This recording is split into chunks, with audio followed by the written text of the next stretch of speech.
So eights are fiery, filled with energy. When they walk into the room, you feel like they are the people in charge. They have the power. But the truth is, they want you to challenge them right back. And conflict is connection. So, according to Enneagram theory, eights are actually most in tune with their body. So when they tune into their gut and their instinct, they're like, oh yeah, I have a bad feeling about that person. Or nope, this is the wrong solution. We shouldn't do this. And we want to be careful when talking about the Enneagram and saying, hey, I'm an eight. My gut instinct was on point. I'm most in tune with my body, because that's not always right. Maybe they have a good like BS meter, and let's just say it's right 80% of the time.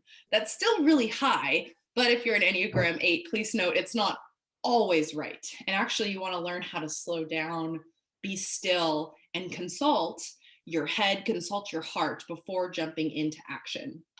But eights have an intensity about them. Their emotional passion is lust. And this isn't like a sexual lust. This is more of a lust for that intensity. So, like spices, loud music, car chases. And so, how that shows up in a work environment is like an intensity of like using their body. Like when they're at a meeting, you might even be next to an eight and kind of feel their presence.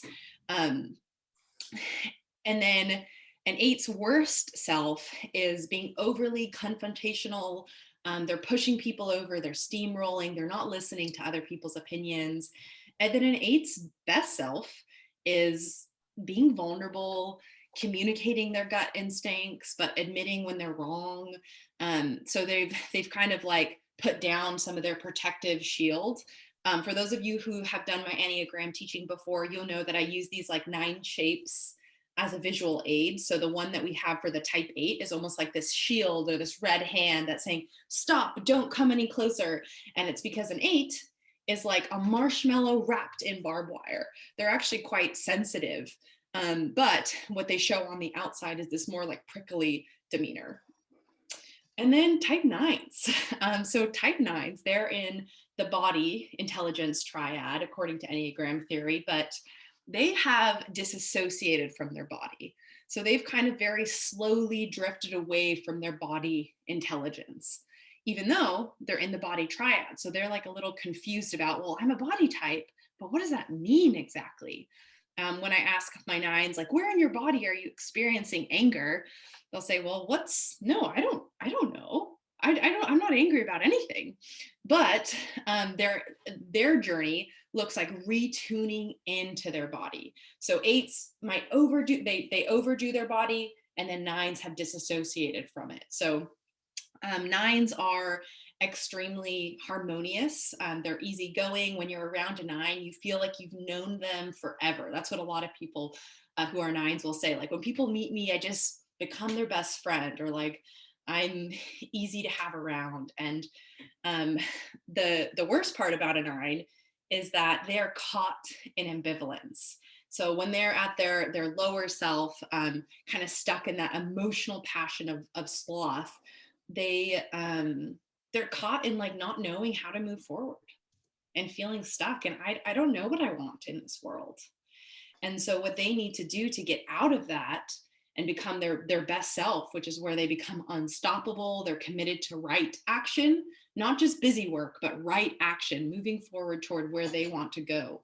That journey looks like for them reconnecting with their body intelligence and tuning into themselves and saying, oh yeah, when I ask myself, what is it that I think that I want? And I say, gut check, what's going on? My body is like, you should do this, and go follow that, 9s. That's how you use that wisdom of your body. And you can even see like the shape of the 9 is kind of like making home for everybody. It's like this very neutral color, and 9s are chameleons. They can blend in so many different areas, and can often be really hard for them to find their type because of that.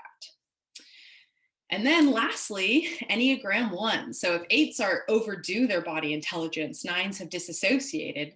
What about 1s? 1s are at conflict with their body. So for them, they've learned early on that like having these body instincts are bad. It's this idea of like, oh, what's that? There's a smell and it makes me satiate a little bit. Seems like my husband's making bread. I love bread. No, I shouldn't have bread.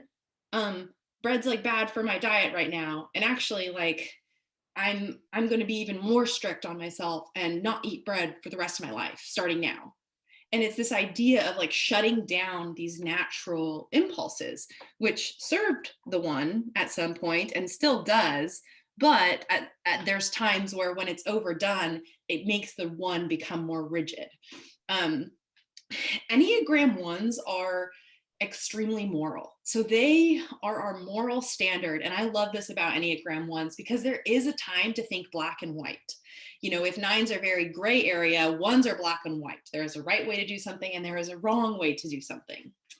And they're always looking for true north. So the shape is even like an indicator of this compass of what is truth?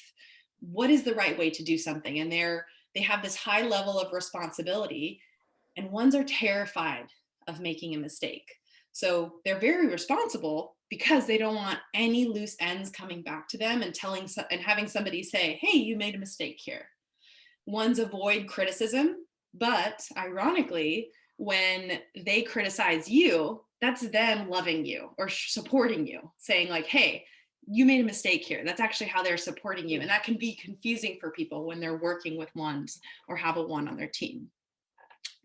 The ones, their emotional passion is anger. So they are like a pressure canner when it comes to anger, and it actually builds up in their body because remember, they're in conflict with it. It's like, oh, I shouldn't be angry. Angry is a bad emotion. And what happens is when they don't express it or find healthy ways to get out that anger, it builds up like a pressure canner. And every couple months, every couple years, whatever it is, might explode on the people in their work environment or in their life. So, what a one needs to do is use their body to become the best versions of themselves. And the way that ones do that is by engaging in fun activities. Ones might even have like a really strong like posture and like ways of like using their body. Like they might even be a little bit more, I like stiff. And what a one needs to do is become a little loose and be flexible and have fun and have fun in the office, like play a game with their staff, do an icebreaker. I've also heard it recommended that ones need to get away from any places, their home, their office, that they have responsibility over at least once a month in order to get into a new environment. You know, body types are so attuned to their environment. Like, what is it around me like actually affects them, whether it's like aesthetics or people. And for ones, you know, if they're at the home all day, they might be thinking about like, oh my gosh, I have to clean the house, or I'm in the office. Okay, well, I need to go talk with this person. And it's this like long list of shoulds. And so they need to actually get away from that in order to have fun. So when we're talking about body types and ways to engage that body wisdom, we're specifically talking about eights, nines, and ones. But I do want to say, and this is something that is in all the ways Enneagram teaching, is we need to remember this is the Enneagram theory says that we have all 9 Enneagram types within us. But one of them is inflamed, meaning like we are one type our whole life. So we might hear like, oh yeah, I connect to that one, I connect to that one, I connect with that one, well, a little bit to all of them. That's great. You should. But there's one that's so strong, the volume is turned up so loud that you do not even know how to access your other 8 team players or these other 8 parts of you. So the goal is to turn the volume down on your dominant type and start to engage in these other types. So what we're talking about today is a way for you to be most healthy according to your dominant type. So body intelligence check-in for those who are body types. And actually, I do need to reorganize the screen. There we go. So if you are a body type, as you can see, the image on the left is all mixed and knotted. And if you check in with your body, are you feeling disorganized or misaligned with your life mission? Are you feeling stuck, like you don't know how to move forward? or you're angry at the small things or angry at the wrong things. I would even say, like, there's like petty things in your life where you're like, ugh, that email really bugged me, or ugh, like I can't believe my spouse texted me that, or like you're finding yourself like be angry at maybe like things that just aren't really as important when you think about the perspective of your life.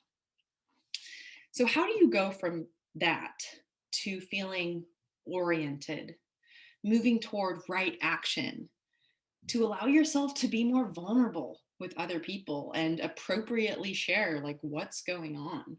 And I say appropriately because there is a way to be appropriately vulnerable in a work environment. And what happens is we don't like slowly, we don't ease into it. We don't slowly become appropriately vulnerable.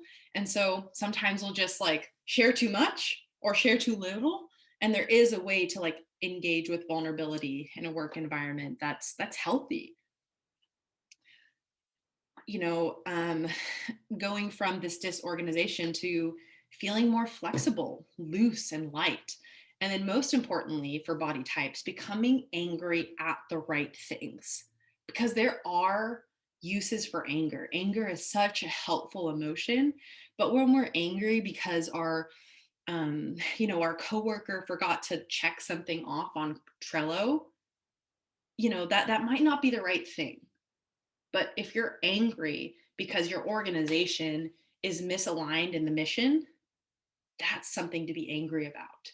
If you're angry at the socioeconomic gap, right, that's a good thing to be angry about. And eights, nines, and ones actually bring a really great use of anger to the world when they are able to become their best selves and tune into that body intelligence. So how do you get there? Well, here are some daily practices you might want to consider. And these are great for all types, but especially for body types. And this is why I write daily practices, not, oh, this is good to do once a month. It's like, no, how do you incorporate this into every single hour of your workday? Yes, every single hour of your workday. Going on walks. After a long workday, I've had some body types say they need a full hour to just walk one way and walk back. So develop a route and have that be a part of your 5 o'clock to 6 o'clock cool down. Tapping. Tapping is an exercise. I'm not going to get too much into it. I've only explored it a little bit, but like tapping on different areas of your body to just tune into yourself. Like when you're tapping on your heart, like actually your heart organ, or like your chest, or like your arm, you're kind of waking up the body. And for those of you who are listening, I invite you to do that right now. Like I'm tapping on my carpal tunnel and I'm like feeling my body, my organs, my blood. I'm like tuning back into my body. Having spontaneous moments of dance. There's an Enneagram 1 I worked with a couple years ago, and part of his action steps that he developed during coaching was before he opened his phone, before he started his workday, he had to play one song and dance with his children. And that was so fun, and if you don't know what to choose 80s 80s dance music. Like that is one of my favorite dance musics. Or if you're feeling like really stressed and rigid, you know what? During your, like, it just takes 5 minutes. During your break, put on a YouTube video of your favorite song and, close all the blinds, the curtains, so no one can see you, and just move your body, like engage in that silly dancing. Smells. So I'm actually talking about good smells. So walk around and smell a flower. And really allow yourself and your whole body to experience that beauty and that aroma, like engage with your senses. Gut check.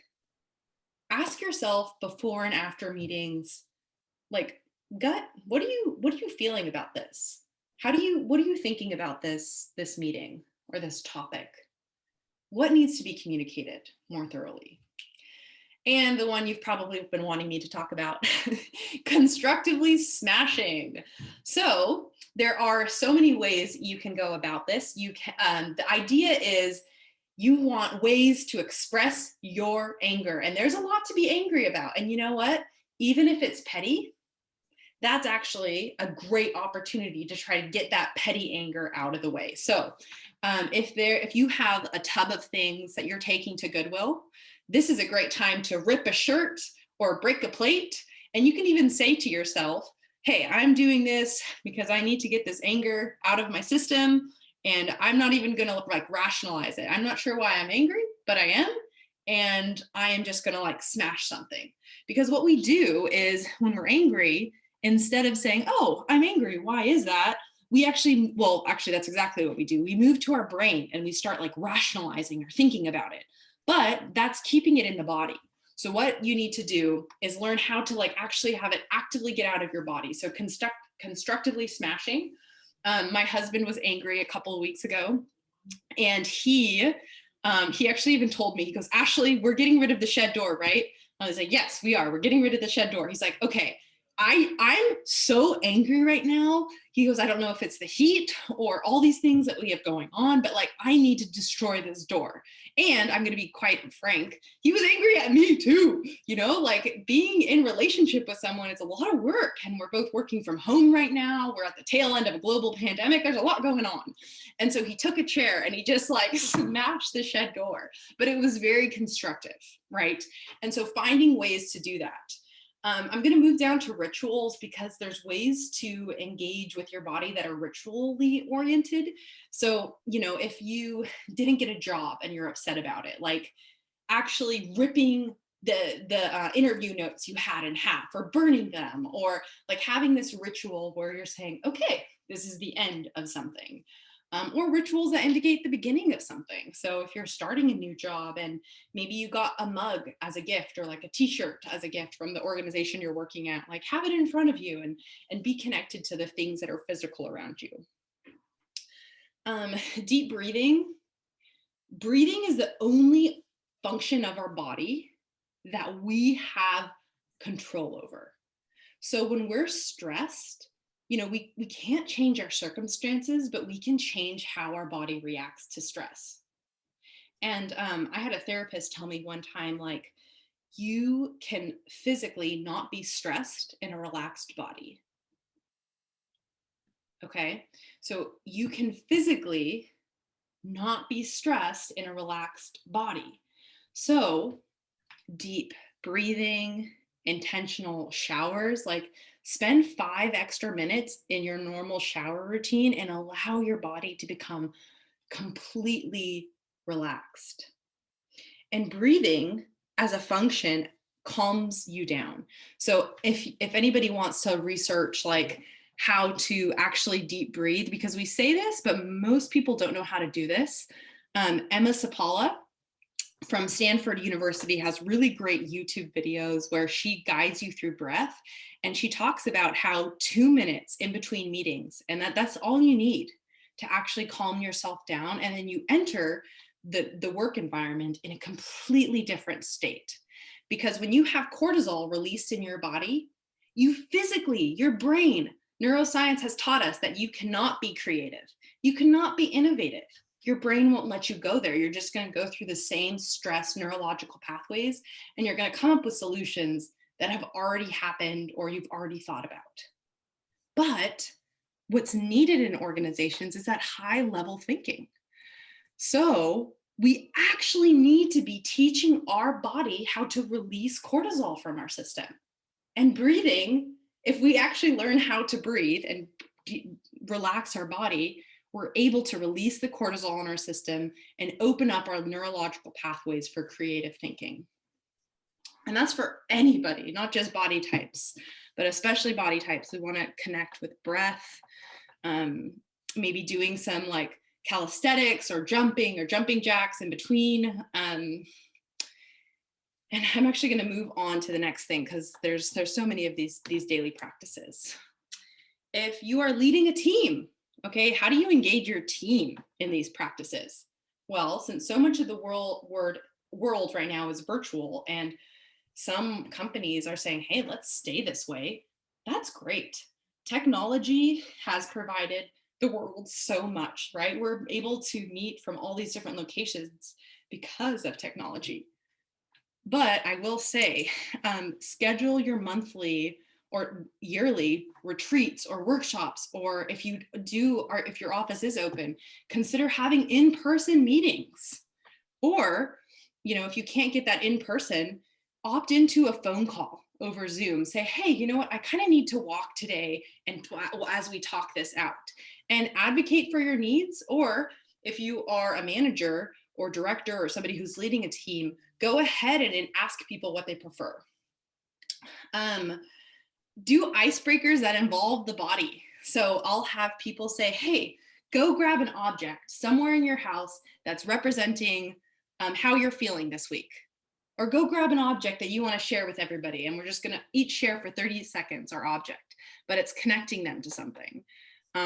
One consulting agency, they said that they had, as like an icebreaker, they had everybody bring a spice to a meeting that everybody had in their cupboard, like cinnamon. And then they all smelt the spice together and then described it. So it's like there's really creative ways to involve the body, even if you're doing it over Zoom.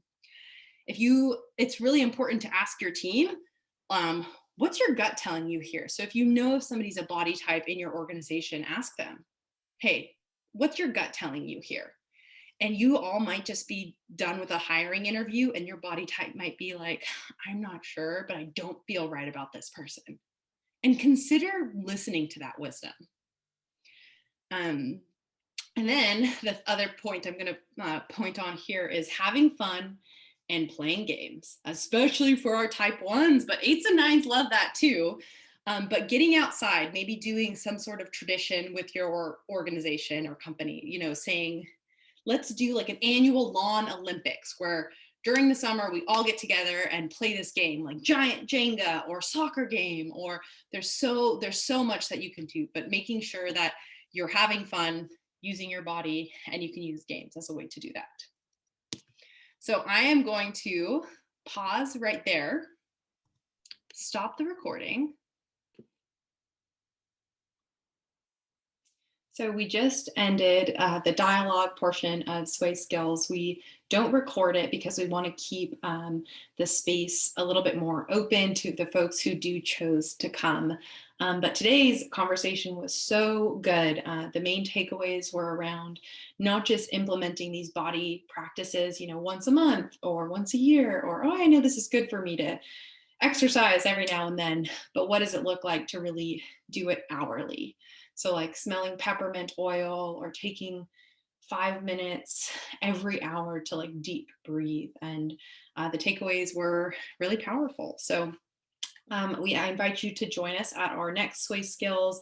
We're going to be talking about heart types and what does that communication style look like. If you are a heart type, what are ways that you can be the best version of yourself for the people that you lead, the people that you manage, and the people that you just interact with. And then I will say, if you are hoping for an Enneagram workshop or team retreat, or to bring some of these teachings to your organization, we are currently taking applications for the end of September. So be sure to reach out and secure your dates and retreat or workshop spots before they get filled up. Thank you so much, and we'll see you at next Sway Skills.